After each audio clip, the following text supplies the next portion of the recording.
오신 여러분들 주의 이름으로 환영하고 축복합니다. 여러분 우리가 기도하면 하나님께서 역사하실 줄 믿으시기 바랍니다. 우리 앞뒤로 인사합시다. 우리가 기도하면 하나님이 역사하십니다. 우리가 믿음으로 이렇게 기도해야 할 줄 믿습니다. 오늘 우리 정집사님 찬양이도 빨리 마친 거 아니지? 저는 밑에 있다가 은혜 받아가지고 위에서 같이 하려고 올라왔는데 빨리 내린 것 같아서 그거 아니지? 예, 감사합니다. 우리 금요일날 저녁마다 또 이렇게 우리 집사님들 또 우리 청년들 격주로 수고해서 감사드립니다. 우리가 지금 코로나로 인해서 많이 모여서 예배드리지 못하지만은 우리가 지금 이 방송을 보고 우리 예배드리고 또 기도에 하는 참석하는 우리 모든 성도님들 우리가 기도하면 하나님이 반드시 응답하신다. 이 사실을 꼭 믿으시기 바랍니다. 하나님은 그 믿음을 보시는 거예요. 그 믿음을. 우리가 기도하는 역사하신다는 그 믿음. 우리 교회 모든 성도들이 기도원의 300명사처럼 믿음으로 똘똘 뭉친 우리 성도들이 되시기를 주의 이름으로 축원합니다. 오늘 하나님 말씀 사사기 9장 7절에서 21절 말씀입니다. 일단 펴놓으시고요. 우리 계속해서 지금 금요 밤에는 사사기 말씀을 보고 있습니다. 지금 기도원에 관한 이야기 억수로 오랫동안 보고 있습니다. 기도원 한 두 번 더 남았습니다. 오늘 하고. 제가 이 기도원을 보면서 저도 막 은혜가 되고 또 더 조심해야 되겠다 생각도 들고 그래서 교훈을 많이 받습니다. 사사기 9장 7절 말씀 일단 펴놓으십시오. 우리가 기도원을 살펴봤는데 기도원이 미디안 군대를 물리치고 참 잘했습니다. 참 잘했는데 끝이 안 좋은 사람이 기도원입니다. 끝이. 여러분 우리가 50년을 살든 60년을 살든 80년을 살든 살아왔던 것이 중요한 것이 아니라 앞으로 살날 하루가 더 중요한 줄 믿으시기 바랍니다. 지금까지 잘했던 못했던 그게 중요한 것이 아니에요. 과거의 것은 잊어버리고 바울처럼 표대를 향하여 앞으로 나아간 것처럼 여러분 우리가 남은 하루, 1년, 10년, 20년이 더 중요한 것입니다. 여러분. 과거를 보고 교만할 필요도 없고 그리고 과거를 보고 막 후회할 필요도 없어요. 다 하나님의 인도하신 가운데 지나온 과거입니다. 오늘, 내일 우리 남은 인생을 어떻게 살 것인지 그것이 그 사람의 인생을 결론 짓는 것입니다. 기도원은 얼마나 처음에 잘했습니까? 그런데 그 말년이 안 좋았습니다. 아내에 여럿을 둡니다. 그리고 70명의 아들을 둡니다. 첩의 아들까지 두었습니다. 세겜 지역의 산 여인을 첩으로 맞았는데 그리고 아들을 낳았죠. 그 아들 이름이 아비멜렉. 아비멜렉 뜻이 뭐라고요? 나의 아버지는 왕이다. 초반에 기도원은 왕 될 생각도 없었는데 자기가 하나님과 이스라엘 사이를 중개하는 그런 어떤 제사장 역할을 하다 보니까 왕이 되고 싶은 마음이 들었나 봅니다. 그래서 아들 이름이 아비멜렉이다. 간접적으로 내가 왕이다 이 말을 못하고 나의 아버지는 왕이다. 그렇게 이름을 지었죠. 아비멜렉은 실제로 자기가 왕이 되려고 무시무시한 일을 벌이지요. 자신의 외가 친족이 있는 세겜으로 가서 그 세겜 사람들을 선동합니다. 그리고 자기가 왕이 되도록 회유합니다. 그리고 정치자금 은 70을 받아가지고 깡패들을 동원해가지고 여룻바알의 비록 배달은 형제지만 여룻바알의 자기 아버지 아들 69명 막내 요담을 제외하고 69명을 다 한 바위에서 쳐 죽이는 그런 폐륜을 일으킵니다. 그리고 자기가 왕이 됩니다. 권력과 탐욕에 눈이 어두워버리니 그가 무도한 일도 서슴지 않고 행하는 것입니다. 사랑하는 성도들, 우리는 이런 세상에 권력이나 불력에 눈이 멀어서는 안 될 줄로 믿습니다. 눈이 멀어서 뭔가를 하면은 당장이 뭔가 된 것처럼 보이지만 반드시 그 뒤에 심판이 따라오는 것입니다. 이스라엘은 기드온이 죽은 후에 다시 바알을 섬겼던 것입니다. 바알 버릿 신전에서 이들이 섬겼다. 이 말은 바알 버릿이란 말은 바울과 언약을 맺었다는 그런 뜻이거든요. 그러니까 바울과 언약을 맺은 그 신전에서 그들이 섬겼는데 여호와를 버리고 바알을 섬겼습니다. 기드온이 죽고 난 이후에. 그리고 기드온의 첩이었던 이 아비멜렉은 바알을 섬기는 자였습니다. 그러니까 바알을 섬기는 제단에서 은 70을 정치자금으로 받아온 것입니다. 기드온의 아들 이 아비멜렉 육신적으로 볼 때는 이스라엘 사람이고 육신적으로 볼 때는 기드온의 아들이고 그렇지만은 그러나 그 영적으로 볼 때 그 아비멜렉은 바알을 섬기는 이방인이었습니다. 여러분, 표면만 그리스도인 되는 거 참 문제가 많습니다. 속사람, 우리의 속사람이 진정한 그리스도인이 되어야 할 줄로 믿습니다. 종교적인 기독교인이 아니라 우리의 생각, 우리의 가치관, 우리의 말, 우리의 행동 이런 것들이 세상 사람들과 다른 진정한 그리스도인이 되어야 할 줄로 믿습니다. 하나님이 지금까지는 이스라엘 백성들이 하나님을 떠나면 외부의 적을 들어서 이스라엘을 징계했는데 지금은 이스라엘 내부에서 분쟁이 일어나게 해서 지금 이스라엘을 치는 것입니다. 그 사람이 바로 아비멜렉입니다. 아비멜렉을 들어서 이스라엘을 징계하시고 나중에 이 아비멜렉도 결국에 하나님께서 심판하십니다. 우리 오늘 사사기 9장 7절 한 절 읽어보겠습니다. 사사기 9장 7절입니다. 시작. 사람들이 요담에게 그 일을 알림해 요담이 그리심 산 꼭대기로 가서 서서 그의 목소리를 높여 그들에게 외쳐 이르되 세겜 사람들아 내 말을 들으라. 그리하여야 하나님이 너희의 말을 들으시리라. 내 말을 들으라. 그리하여야 하나님이 너희 말을 들으시리라. 우리는 하나님께 기도 응답해 주세요. 하나님 내 말을 좀 들어주세요. 그런 마음을 가지고 하나님께 나올 때가 많지 않습니까? 그런데 우리가 하나님 말씀을 들으려고는 잘 못해요. 하나님께서 원하시는 것은 내 말을 네가 좀 들어라. 그러면 너희 말도 내가 들어줄게. 그렇게 말씀하시는 것입니다. 여러분 우리가 금요밤에 와서 기도하는 것도 내가 하나님께 뭔가 알아야 되겠다 이렇게 마음을 드시기 전에 하나님께서 내게 지금 무슨 말씀을 하시길 원하시는 이것을 먼저 들으려고 하는 자세가 우리의 기도가 응답이 되고 우리의 말을 하나님께서 들으시는 비결이고 축복의 길인 줄 믿으시기 바랍니다. 그래서 교회 올 때는 항상 마음을 열고 귀도 열고 하나님 뭐라고 말씀하시나 듣는 자세를 가져야 됩니다. 오늘 요담이 세겜 사람들 향해서 내 말을 들으라. 그리하여 하나님이 너희 말을 들으시리라. 형제 69명, 이 요담이 누구냐면 70번째 아들입니다. 이 아비멜렉의 거각무도한 그런 폐륜 속에서 유일하게 살아남은 아들이 바로 70번째 막내 아들 요담입니다. 요담은 아비멜렉이 왕이 되었다는 소식을 듣고 그리심 산에 올라가서 세겜을 내려다보면서 지금 세겜 사람들의 어리석음을 고발하고 그리고 동시에 앞으로 일어날 일에 대해서 예언적으로 선포하는 내용이 오늘 본문의 이야기입니다. 이스라엘 백성들이 가나안 땅에 들어갈 때에 모세의 유언을 받아서 여호수아는 이스라엘 백성 12지파 중에서 반은 그리심산에 그리고 또 반은 에발산에 세웁니다. 그리심산과 에발산 그 중간이 바로 세겜입니다. 세겜. 그러니까 세겜 지역이 있고 그리심산, 에발산. 작년 성지순례 가보니까 이 그리심산은 나무가 있고요. 에발산은 그냥 황무지예요. 그냥. 이 그리심산에서 여호수아가 무슨 이야기를 했냐면 이제 우리들이 가나안 땅에 들어갈 터인데 가나안 땅에 들어가서 하나님의 말씀대로 잘 들으면 순종하면 우리는 축복받을 것이다. 그리고 에발산에서는 우리가 가나안 땅에 들어갈 터인데 가나안 땅에 들어가서 하나님의 말씀을 불순종하면 저주를 받을 것이다. 그러니까 축복과 저주를 했던 산이 바로 그리심산과 에발산입니다. 그 사이에 지금 세겜 지역이 있는 거, 세겜 사람들이 살고 있어요. 그래서 요담이 이 그리심산에 올라가서 세겜 사람들이 앞으로 될 일에 대해서 예언하는 것입니다. 그런데 오늘 요담의 이야기를 보면 앞으로 세겜 사람들이 저주를 받을 것이다 이런 이야기 하는 거예요. 그리심산에서 저주를 선포합니다. 원래 그리심산은 축복을 선포했던 장소입니다. 그런데 요담은 그리심산에서 지금 저주를 선포합니다. 왜 그럴까요, 여러분? 그것은 이스라엘 백성들이 기드온과 기드온의 집안을 대대로 섬기겠다는 그 약속을 지키지 못했기 때문에 이제 너희들에게는 축복이 없다. 이제 너희들은 저주만 남았다. 어떤 이런 상징적인 그런 어떤 메시지로 축복이 선포된 그리심 산 위에서 지금 저주를 선포하는 것입니다.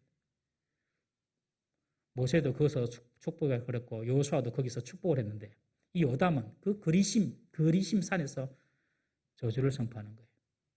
세겜 너희들은 이제 끝났다. 너희 민족들은. 왜 약속을 다 어겼냐. 그래서 아주 의도적으로 그리심 산에서 지금 저주를 선포하는 것입니다.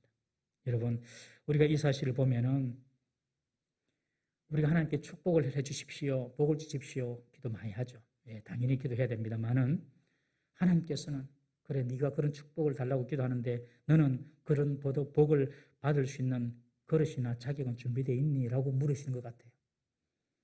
여러분, 하나님께 우리는 좋은 것을 달라고 그러고 하나님께 우리는 축복을 달라고 하는데 우리의 삶은 하나님의 복을 받을 그릇이 되지 않는 것입니다. 여전히 세속적이고 더럽고 하나님께서 원하시는 일들을 행하지 않으면서 하나님 우리에게 축복해 주세요. 이것은 아니라는 거죠. 그래서 그리심산에서 그 축복이 선포된 그 그리심산에서 요담은 오히려 저주를 선포하는 것입니다. 세겜 사람들 너희들은 미래는 이제 저주뿐이야. 이런 말입니다. 여러분, 우리의 인생의 미래가 축복이 없는 저주만 있는 인생이라면 얼마나 그 인생이 정말 비참한 인생이 되겠습니까? 저와 여러분들의 인생, 앞날의 인생에 저주가 아니라 축복의 인생이 되기를 주의 이름으로 축원합니다. 하나님께 축복을 주십시오. 이걸 주십시오. 라고 기도하면서 동시에 그런 자격을 갖추고 그리고 그런 거룩한 삶을 우리가 지켜야 될 줄로 믿습니다. 여러분, 우리가 하나님 앞에서 한 번 더 거룩해지면요, 하나님께서 한 번 더 복을 주십니다. 하나님은 계산이 정말로 정확한 분입니다. 우리가 하나님 앞에서 조금 더 나를 절제하고 하나님 말씀대로 살면요, 하나님께서 맡겼던 다른 복을 열어주십니다. 틀림없어요. 하나님은 복을 주고 싶은 분 아닙니까? 하나님은 그냥 우리에게 복을 더 주고 싶은 분이에요. 마치 부모가 자녀에게 좋은 것을 주고 싶은 것처럼. 그런데 자녀가 준비가 안 돼 있어요. 아무리 부모가 유산이 많고 많은 돈이 있어도 저 자녀는 맨날 술 먹고 맨날 돈만 있으면 노름치고 그러면은 돈을 주고 싶겠습니까? 똑같은 거죠. 여러분, 우리가 하나님께 복을 주십시오. 축복해 주십시오. 응답해 주십시오. 기도할 뿐만 아니라 하나님께서 우리에게 주시는 말씀을 듣고 그 말씀에 순종하며 그 하나님의 복을 받을 수 있는 그릇이 준비되는 우리 성도 되기를 주의 이름으로 축원합니다. 그렇게 신앙생활 하는 것이 맞는 겁니다. 그러면서 이 요담은 왜 그들이 축복에서 멀어졌는지를 나무 우화를 통해서 설명합니다. 이것이 아주 유명한 요담의 우화입니다. 아주 유명한 우화인데 우리 한번 읽어보겠습니다. 8절부터 13절까지 한번 다 같이 읽어보겠습니다. 시작.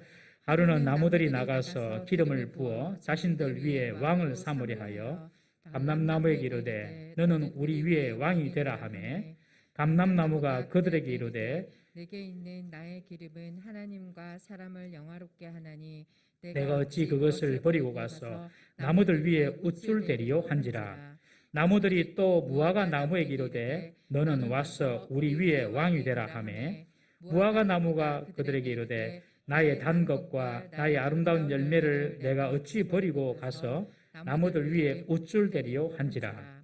나무들이 또 포도나무에게 이르되 너는 와서 우리 위에 왕이 되라 하매 포도나무가 그들에게 이르되 하나님과 사람을 기쁘게 하는 내 포도주를 내가 어찌 버리고 가서 나무들 위에 우쭐 대리요 한지라. 숲속의 나무들이 모여서 야, 우리의 왕을 누가 왕이 될지 우리가 왕을 한번 세워보자. 그래서 나무들이 자기의 왕을 세우기 위해서 나무들을 찾아가는 내용입니다. 먼저 감람나무를 찾아갑니다. 감람나무를 찾아서 당시 우리 왕이 되어주세요 하니 감람나무 하는 말이 내 기름은 하나님과 사람을 영화롭게 하는데 내가 어찌 그것을 다 버리고 가서 나무들 위에 우쭐거리면서 살겠냐. 지금 내 할 일이 너무 중요하고 급하니 왕이 못 되겠다 그럽니다. 그러니 이번에는 무화과 나무를 찾아갑니다. 무화과 나무를 찾아가서 당신이 우리 왕이 되어주십시오 하니 무화과 나무가 나의 단 것과 아름다운 열매를 내가 어찌 버리고 다른 나무들 위에 가서 또 우쭐대면서 왕노릇 하겠냐? 나 못한다. 역시 거절합니다. 세 번째로 포도나무를 찾아갑니다. 포도나무를 찾아서 포도나무 당신이 우리 왕이 되어주십시오. 그러니 포도나무가 하는 말이 하나님과 사람을 기쁘게 하는 내 포도주를 내가 어찌 버리고 나무들 위해서 내가 왕이 되어서 또 우쭐거리겠느냐 그렇게 말합니다. 그러니 감람나무, 올리브나무죠. 무화과나무, 포도나무 정말 왕이 될 자격이 충분히 있는 사람인데 나무들인데 가서 왕이 되려고 하니까 다 자기를 바빠가지고 자기 맡은 사명이 있어서 왕 못 되겠다 그렇게 이야기합니다. 감람나무는 잘 아시다시피 이스라엘에서 아주 중요한 기름이죠. 식용에서부터 치료까지 제사에도 쓰이고 그리고 특별히 제의적으로 왕이 될 때, 제사장이 될 때, 선지자가 될 때 기름을 부었던 그 기름이 바로 감람유입니다. 감람유, 올리브유. 너무너무 중요하죠. 그리고 무화과 나무도 중요하지 않습니까? 과실이 많지 않은 그 팔레스틴 땅에서 그 달콤한 맛을 내는 그 열매를 맺히는 그 무화과 나무 너무너무 소중한 귀한 나무입니다. 그리고 포도나무, 팔레스타인에서 없어서는 안 되는 나무죠. 물 대신에 사용되는 이 포도주는 생활에 빼놓을 수 없는 것입니다. 모두가 다 유용하고 반드시 필요한 과실입니다. 이스라엘에 가보면 이 세 나무가 어디든지 있어요. 감람나무, 무화과나무, 포도나무 이 세 가지만 있어요. 너무너무 중요한 나무입니다. 지금도 그렇게 키우고 있습니다. 그런데 이들은 모두 자격이 있지만 나는 적합하지 않다. 내가 너무 바쁘다. 그러면서 왕을 다 사양합니다. 이들이 공통적으로 하는 말이 있습니다. 그 말이 무슨 말이냐면 내가 어떻게 다른 나무들 위에 우쭐대리요. 왕이 돼가지고 내가 우쭐대리요. 여러분 진짜 자격이 있는 사람은 오히려 자기의 자리를 무겁게 여기고 스스로 자격이 나는 없다라고 생각하는 사람이 어찌 보면 진짜 자격이 있는 사람일 수가 있습니다. 라브리 공동체를 창설한 프란시스 쉐이퍼 박사는 항상 하는 말이 나는 늘 하나님 앞에서 부족하다. 나는 늘 하나님 앞에 죄인이다. 그런 이야기하니 제자들이 아이 박사님 자꾸 이렇게 겸손을 너무너무 이렇게 많이 떨면 그 겸손을 가장한 교만처럼 보입니다. 그러니 그 프란시스 쉐이퍼 박사 하는 말이 그렇지 않네. 하나님께서 내게 주신 은혜를 다른 사람에게 주었더라면 그 사람은 더 하나님을 잘 섬기고 더 하나님의 신실한 종이 되었을 거네. 그러니 나는 늘 죄인이고 나는 늘 부족하네.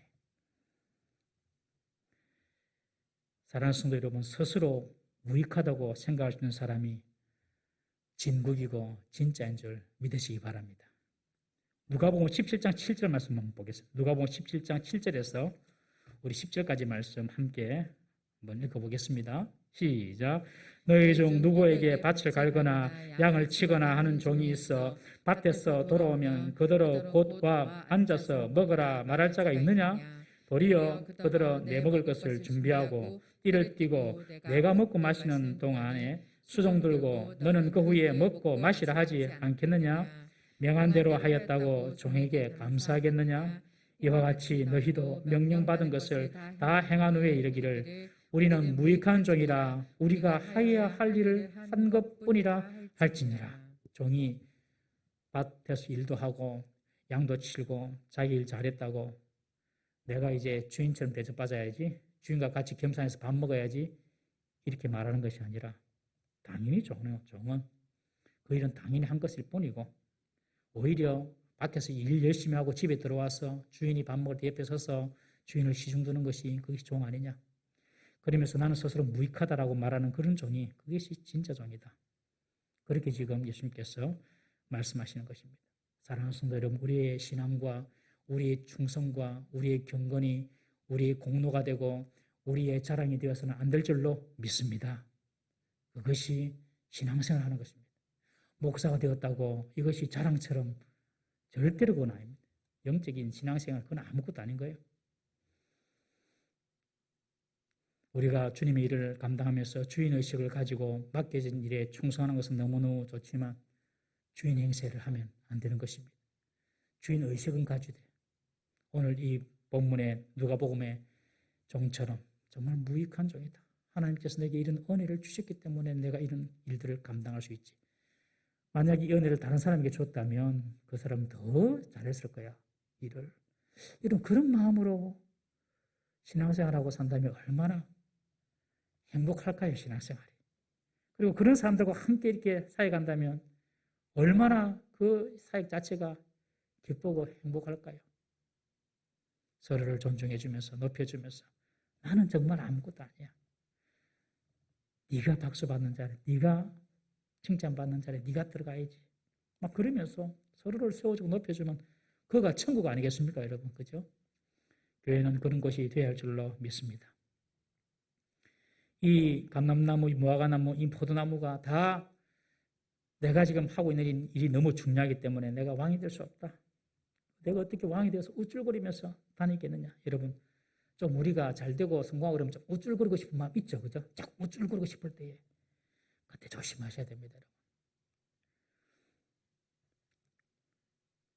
하나님은 우리에게 성공을 주고 우리에게 좋은 자리를 주신 것은 우리를 우쭐거리라고 우리의 마음의 허영을 부리라고 주신 것이 아니라 하나님의 영광을 위하여 더 잘 섬기라고, 하나님 나를 위하여 더 겸손하게 섬기라고 우리에게 그런 일을 주신 줄 믿으시기를 바랍니다. 높이 되고 싶습니까? 겸손하면 됩니다. 널리 땅을 차지하고 싶습니까? 온유하면 됩니다. 겸손하면 높아지고 온유하면 넓어집니다. 땅을 차지하고 지배하고 싶은 분들은 온유해야 됩니다. 그리고 높아지기를 원하시는 분들은 겸손해야 됩니다. 그것이 우리 주님의 가르침이죠. 조금 다른 사람보다 낫다고 우월하다고 우쭐거리는 거, 우쭐거리는 거 절대로 조심해야 됩니다. 교만하면 넘어지고 교만은 패망의 선봉인 것입니다. 오늘까지 섰어도 내일 자빠질 수 있습니다, 여러분. 오늘까지 완전히 성공한 것 같은데 내일 완전히 실패할 수가 있는 것입니다.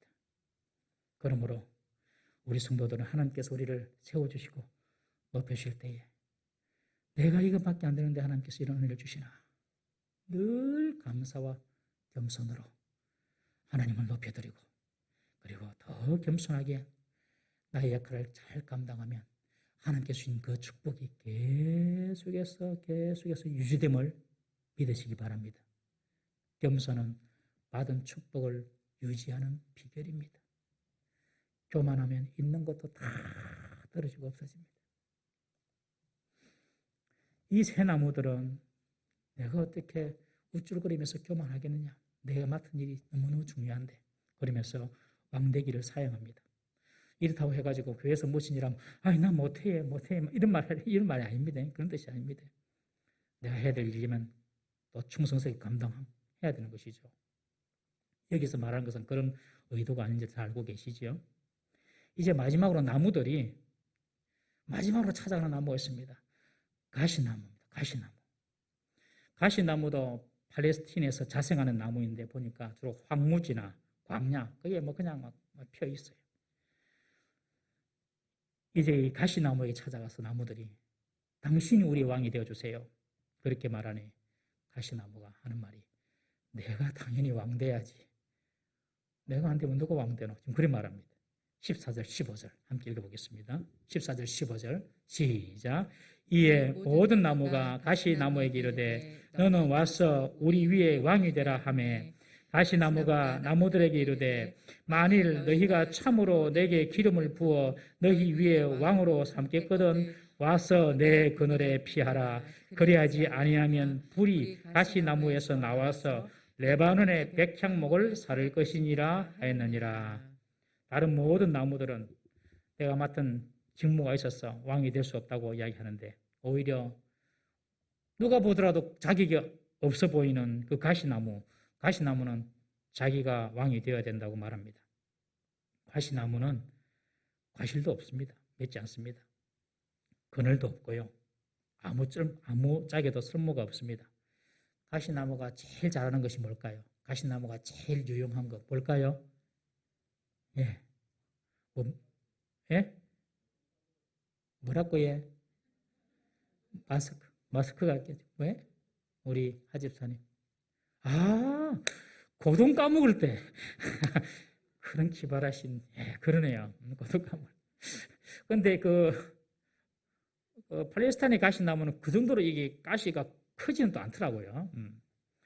근데 가시나무가 하나 유용한 데가 있습니다. 그냥 땔감으로 쓰는 것입니다. 땔감으로. 불 잘 붙거든요. 땔감으로 쓰면 돼요. 가시나무는 자기 몸을 불태워 없어질 때가 가장 잘하는 것입니다. 가시나무는 그냥 자기 몸을 완전히 불 속에 넣어서 자기가 없어져야지 제일 잘하는 거예요. 불태워서. 그런데 이 가시나무가 내가 왕이 될 거다라고 이야기하면서 두 가지 조건을 내 겁니다. 두 가지 조건. 첫 번째는 내 그늘에 피하라. 여러분, 가시나무에 그늘이 어디 있습니까, 여러분? 물론 있겠죠, 가시나무에도. 그러나 그것이 어떻게 그 내리쬐는 쫙볕을 피해서 보호를 해주겠습니까? 변변치 않은 가시나무는 다른 나무들을 보호할 수가 없죠. 오히려 가시나무 아래로 피하면 그 가시 때문에 상처를 입게 되는 것입니다. 없는 그늘인데 내 그늘 아래 거하라. 그래가지고 없는 그늘 밑에 들어가서 이렇게 좀 있어 보려고 하면 오히려 가시에 찔리는 것입니다. 여러분, 가까이 갈수록 찌르는 사람이 있고 가까이 갈수록 따뜻하게 품어주는 사람이 있습니다. 가까이 갈수록. 저는 여러분들에게 가까이 갈수록 좋은 사람이 됐으면 좋겠습니다. 가까이 갈수록 따뜻한 목사다. 가까이 갈수록 모질하는 것은 많지만은 그래도 좋다. 그런 이야기를 들어야 되는데 걱정입니다. 우리들 다 마찬가지입니다. 가까이 갈수록 찌르는 사람이 있고 가시처럼 가까이 갈수록 더 푸근하게 품어주는 사람이 있고 더 따뜻한 사람이 있고 그런 사람이 우리 동부산역의 성도들이 다 될 수 있기를 주의 이름으로 축원합니다. 그러면서 이 가시나무가 하는 말이 내 그늘 밑으로 와서 쉬어라, 피해라. 두 번째 뭘 요구합니까?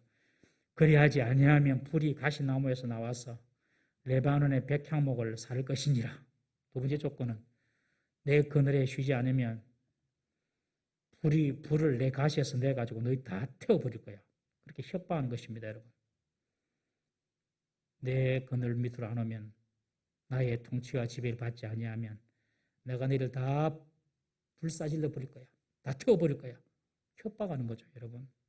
여러분, 협박 그 자체는 좋은 방법이 절대로 아닙니다. 협박은 일을 손쉽게 하려는 의도에서 나온 것입니다. 이것이 바로 인본적인 방법입니다. 인본주의의 방법은 일을 쉽고 그리고 효율적으로 처리하는 데만 초점이 맞춰 있습니다.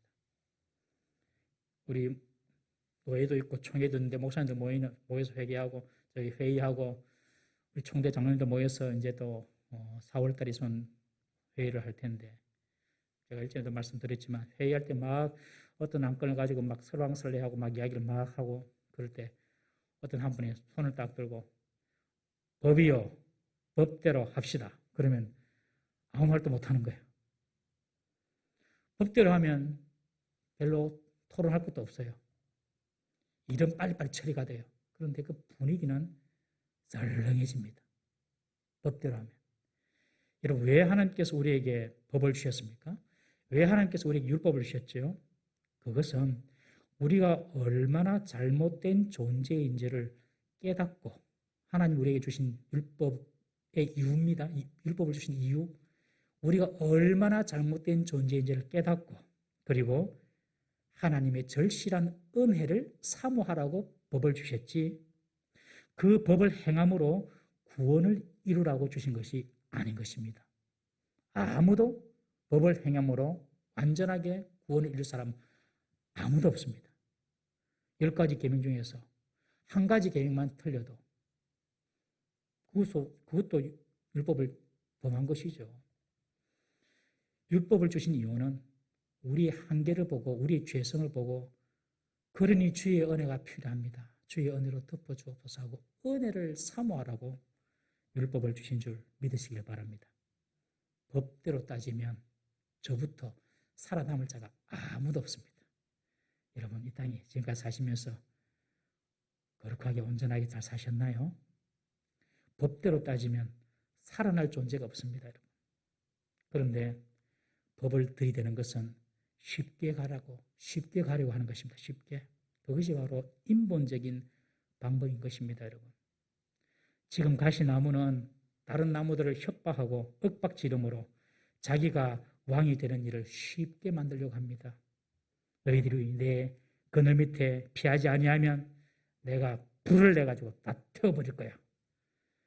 그 말은 빨리 내 그늘 밑에 쉬어. 빨리 나를 왕으로 만들어. 그런 말이죠.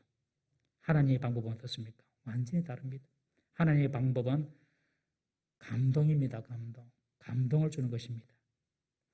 하나님의 방법은 기다려주는 것입니다. 여러분, 우리 성도님들 꼭 기억하십시오. 한번 따라해 보실래요? 하나님의 방법은 감동입니다. 하나님의 방법은 기다림입니다. 성경도 성령의 감동으로 기록된 책이지 않습니까, 여러분? 저자에게 성령께서 감동을 줘가지고 쓴 책이 성경이거든요. 하나님은 감동으로 역사하시는 감동으로. 법으로, 명령으로 이게 아니고 감동을 줘서 하게 하는 것이 하나님이 어렵습니다. 그런 데 있잖아요. 어려운데 자기가 그렇게 하려고 하면 자기도 감동받고 자기 영혼도 좋아져요. 그리고 기다림. 하나님은 기다려주십니다. 우리가 기도원을 앞에서 보았지만 얼마나 하나님이 기다려주셨습니까? 기도원이 나 못해요, 안 돼요, 막 도망가려고 해도 하나님이 끝까지 기다리셨죠. 그것이 하나님의 방법이죠. 하나님 기도원 없으면 다른 사람 못 쓰겠습니까, 여러분? 기다려주는 것이죠. 사람에 대해서 우리가 기다려주는 것이 그래서 중요한 것입니다. 자녀들을 키우다 보면 참 이게 잘 안 돼요. 바로 험한 말이 나가고 바로 매가 들어가고 바로 막 성질이 나기가 쉬운데 그거 절대 잘못된 거더라고요. 기다려주고 믿고 기다려주고. 여러분, 활짝 핀 꽃을 심는다고 봄이 오는 것이 아니죠. 그냥 봄이 오면 꽃은 피게 되어 있는 것입니다. 마찬가지로 우리가 하나님 때를 기다리다 보면 꽃이 피고 열매가 맺히고 하나님 뜻이 이루어지게 되는 것입니다. 하나님이 일하시고 역사하는 것을 믿으시기를 바랍니다. 교회는 주님께서 세우십니다. 목사도 아니고 장로도 아니고 오래 믿었던 분도 아니고 교회는 주님이 세우십니다. 우리는 그 주님이 일하실 것을 기다리면서 기도하면서 우리의 그냥 할 일만 해나가면 되는 것입니다. 하나님의 일하시는 방법, 감동과 기다림이다. 다른 사람에게 감동을 주고 다른 사람을 기다려줄 수 있는 우리 성도 되기를 주의 이름으로 축원합니다. 그러면 하나님의 역사가 우리 눈에 보이게 나타날 것입니다. 다윗 보십시오. 제가 참 다윗을 존경하는데 저는 다윗 가지고 좀 다음에 설교를 더 하고 싶은데 이 다윗이 통일 이스라엘의 왕이 되는데 그 과정을 다 보면 정말로 다윗이 참 대단하다. 물론 하나님이 그렇게 붙잡아 주셔서 그렇죠. 다윗이 하나님 방법대로 해서 그렇죠.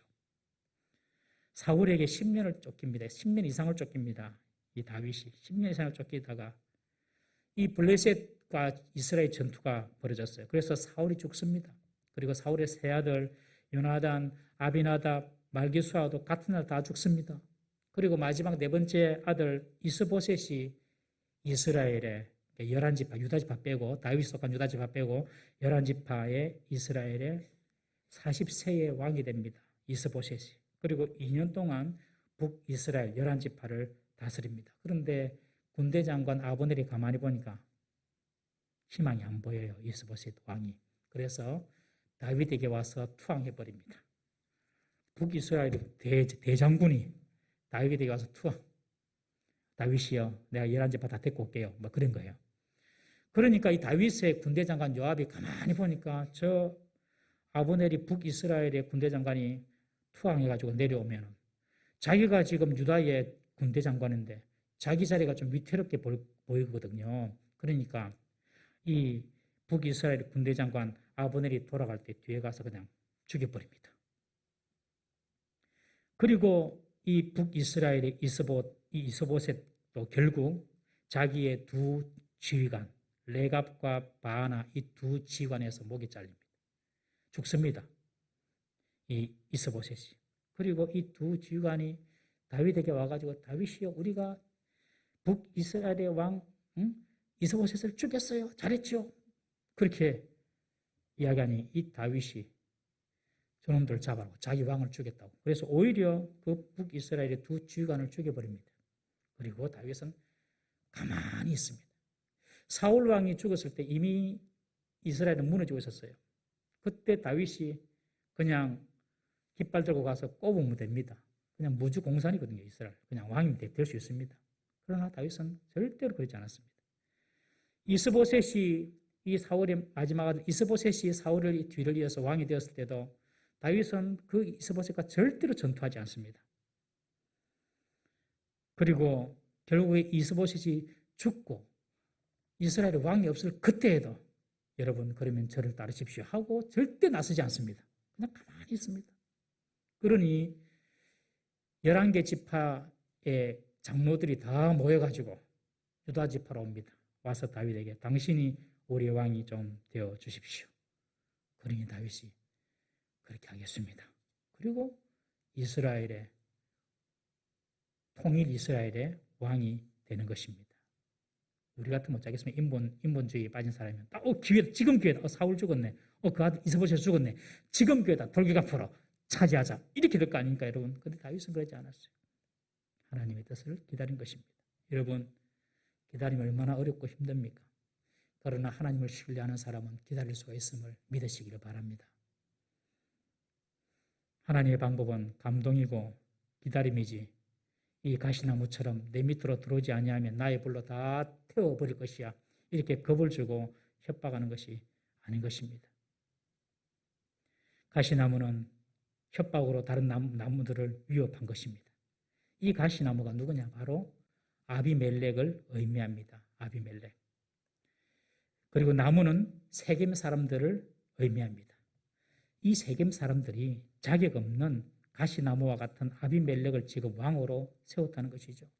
아비멜렉이 왕이 되도록 뒤에서 후견인 노릇을 하고 정치 자금을 대주고 도와주었다는 것입니다. 그러니 요담이 하는 말이 이 말입니다. 요담이 너희가 가시나무 같은 이 아비멜렉을 왕으로 세웠으니 이제 그가 너희를 다치게 할 것이고 너희들도 멸망하게 될 것이다. 그렇게 저주를 퍼붓는 것입니다. 자, 16절부터 18절까지 한번 다 같이 읽어보겠습니다. 16절부터 18절입니다. 시작. 이제 너희가 아비멜렉을 세워 왕으로 삼았으니 너희가 행한 것이 과연 진실하고 의로우냐? 이것이 여룻바알과 그의 집을 선대함이냐? 이것이 그의 손이 행한 대로 그에게 보답함이냐? 우리 아버지가 전에 죽음을 무릅쓰고 너희를 위하여 싸워 미디안의 손에서 너희를 건져냈거늘 너희가 오늘 일어나 우리 아버지의 집을 쳐서 그의 아들 70명을 한 바위 위에서 죽이고 그의 여종의 아들 아비멜렉이 너희 형제가 된다고 그를 세워 세겜 사람들 위에 왕으로 삼았도다. 요담은 이 비유를 우화를 이야기하고 난 이후에 두 가지 질문을 던집니다. 요담이 세겜 사람들에게 던졌던 이 두 가지 질문, 이 두 가지 질문은 평생 우리 자신에게 던져야 할 질문입니다. 평생 항상 우리 자신에게 던져야 될 질문이에요. 첫 번째, 어떤 질문을 던집니까? 16절에 보면 너희의 행위가 과연 진실하고 의로우냐? 너희들의 행위가 과연 진실하고 의로우냐? 이 말은 아비멜렉을 왕으로 세운 것이 그가 정말 자격이 있어서 혹은 정말 너희들이 이스라엘을 생각해서 이스라엘을 위하여 그 아비멜렉을 왕으로 세웠느냐 이 말이거든요. 너희들이 아비멜렉 왕으로 세운 것이 정말 이스라엘을 위한 것이거나 혹은 이 아비멜렉이 정말 왕의 자격이 된다고 생각해서 세웠느냐 이 말이 너희들이 진실하고 의로우냐 이 말입니다. 우리가 앞장에서 보았지만 세겜 사람들이 어떻게 이 아비멜렉 왕으로 세웁니까? 아비멜렉이 와서 하는 말이 여러분 70명이 왕 되는 것이 좋습니까? 한 사람이 왕이 되어서 여러분들 다스리는 게 좋습니까? 그렇게 질문하죠. 70명을 왕으로 섬기려면 얼마나 세금도 많이 나고 힘들겠습니까? 70명이 왕 되는 게 좋습니까? 한 사람이 왕 되는 게 좋습니까? 그러니까 당연히 한 사람이죠. 그러니 또 이 아비멜렉이 세겜 사람들에게 말합니다. 우리가 남입니까? 나를 왕으로 세워주세요. 그러니 우리가 남이고 우리 세겜의 그 아비멜렉 어머니가 세겜 사람이니까 우리 남 아니네. 야, 그러면 아비멜렉이 왕 되면 우리도 한 자리 차지하겠네. 전부 다 자기 이익, 자기 편하려고 내가 편하고 내 이익을 위해서 아비멜렉을 왕으로 세웠다는 것입니다. 진실하고 어렵지 못했다는 것이죠. 여러분, 이 질문은 항상 우리에게 던져야 될 질문인 것입니다. 두 번째로 이 요담이 세겜 사람들에게 던진 질문은 왕자를 죽이는 것이 여룻바알, 그러니 기돈이죠. 왕자를 죽이는 것이 여룻바알과 그의 집을 선대함이냐.